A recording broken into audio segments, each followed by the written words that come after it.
It's graduation. It's more like Kanye West graduation, in that you didn't graduate.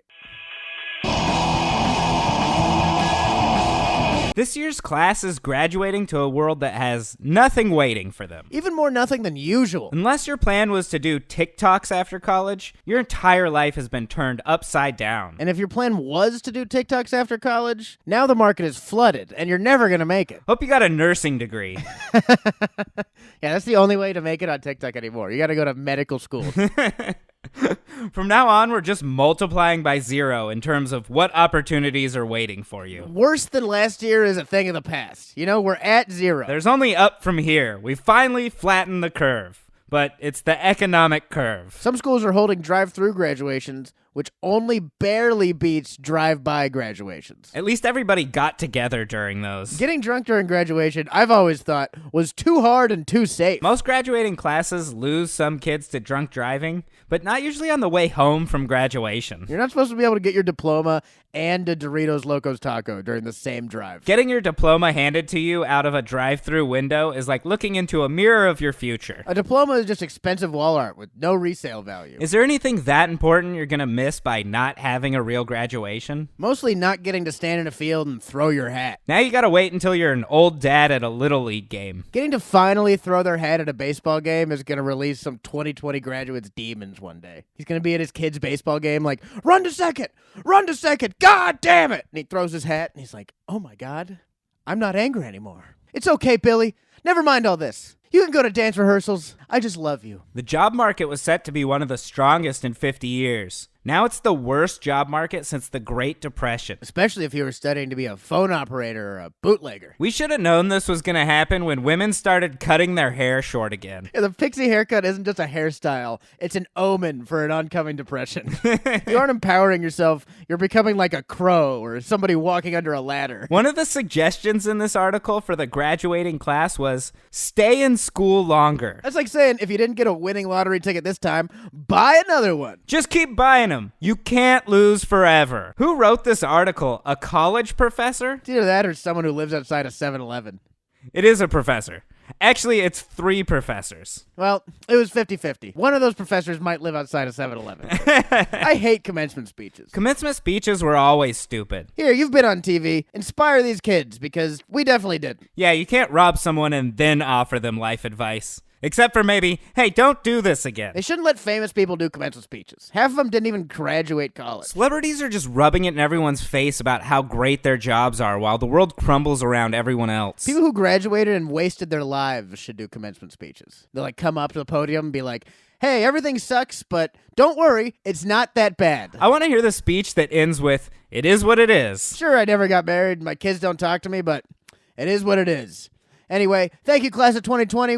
Go out there and try your best. It might not matter. A bunch of communications majors who just realized the horrible mistake they made aren't going to care what Aquafina has to say about getting famous. Who fucking cares? Celebrities should only do commencement speeches at high schools. All the kids who didn't get into college can be like, oh yeah, I can still make music. No college kid who has just gotten done putting themselves in a lifetime of debt wants to hear that they should have stuck to acting. Follow my dreams? Well, what the hell was I here for then? You mean like my dad's dreams? Welcome to adulthood. It begins with regret. Here's a few of the commencement speeches we were able to sit through. Graduating is a big achievement under any circumstances. Some of you have had to overcome serious obstacles along the way, whether it was an illness or a parent losing a job or living in a neighborhood where people too often count you out. Along with the usual challenges of growing up, all of you have had to deal with the added pressures of social media, reports of school shootings, and the specter of climate change.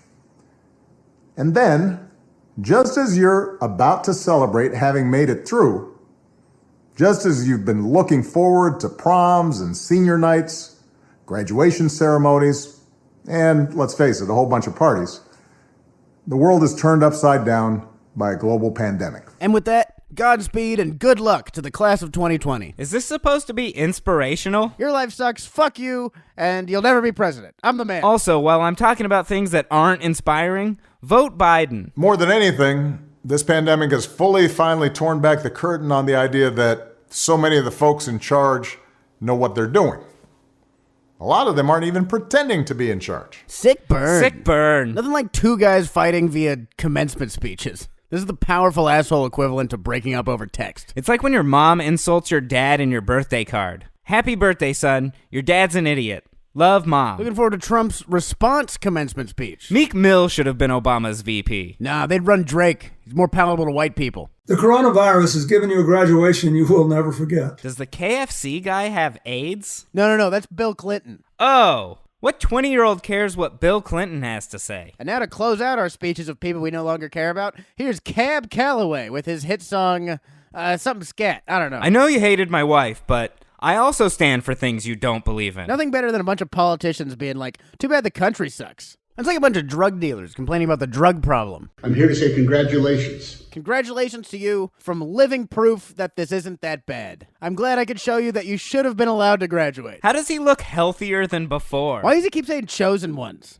Congratulations to you, chosen ones. Chosen ones, chosen. You are the chosen ones. Chosen ones, chosen ones. Chosen ones. Is this like a Jewish graduation ceremony? Either that or this is his self-tape for the new Star Wars movie. You are the chosen one! Pretty sure the chosen people didn't have to deal with the plague. That was like the whole thing. They're not chosen, they're screwed. You succeeded because of the aid and the love of others. Whereas I succeeded because of the AIDS of others. Like in my movie Philadelphia. Is he just referencing his own movies? Good Americans who made the sacrifices that have saved lives. Like me in my hit film Saving Private Ryan. He is referencing his own movies. This whole thing feels like it might not be real. Like in my smash animated film Toy Story. You might feel like you're growing up too fast. Like I did in the movie Big. This might feel like a disaster you can't overcome, but you have to be strong.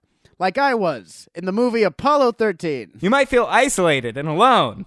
Like I did in the movie Castaway. You might feel like you're stuck in the place that you're at. You can't leave. Like I did in my hit film Terminal, starring me, Tom Hanks. Anyways, I'm great. Here's Aquafina. That's what life is all about, is overcoming obstacles. You see, throughout the whole life, you will see obstacles being thrown in front of you like that. I mean, let me just tell you a brief story about the biggest obstacle that I faced. Just 2 years ago, 700-pound deadlift. Every weight that I lifted brought me one step closer to that vision. This is the most unrelatable thing in the entire world. Your story's supposed to resonate with people. Weightlifting your way into a governorship doesn't resonate with anybody. You might as well be a video game character. Super Mario has more in common with regular people than you do. And the most important message of the day: If the world's going to get better, it's going to be up to you. I can promise you, this virus won't be the last obstacle that you face. But it can help you prepare for the next one. The world needs you. You know more. You can learn faster. No one will be more fresh to the task of restarting our measure of normalcy than you. You will not let us down. Good luck.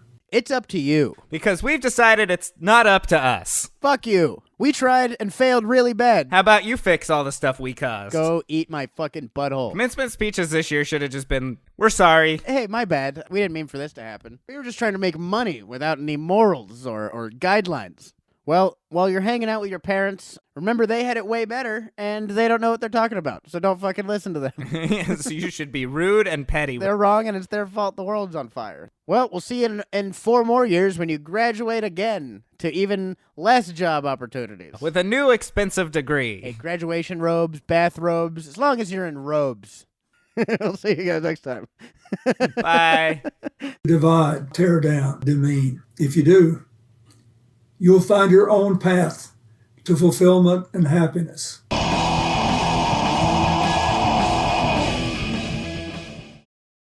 Hi, I'm Willie Simon, or as you may know me, Left Baby. And I'm Eric Freedman. Right, baby. We hope you're enjoying Two Dumb Babies, and if you haven't already, be sure to subscribe. Yeah, or you can click here to check out the audio podcast, or here to check out other episodes. If you're making too much money on unemployment, be sure to go check out our Patreon for all kinds of bonus content. And if you're not making enough money during unemployment, you can check out the Secret Podcast for just $1. And if you don't have $1, go check out episode 19, How to Make Money During a Pandemic. Well, thanks for watching. And in true YouTube fashion, like and comment below me. Below me. Below. I'm talking about my dick. I think they got it. You get the dick thing? Yeah, I think. You get it? I got it. Do you get it? He's saying blow me. No, below. I'm not saying but below Below me is the comments and the likes. comments. Below. That's not where they're gonna like or comment. Below. That's the unlikes. The bees. That's That's You're getting the a love. thumb down. That's where the love Where's the heart button? Below me. I think that's long enough. If you haven't liked and subscribed already, then you're probably not going to. Thanks for watching.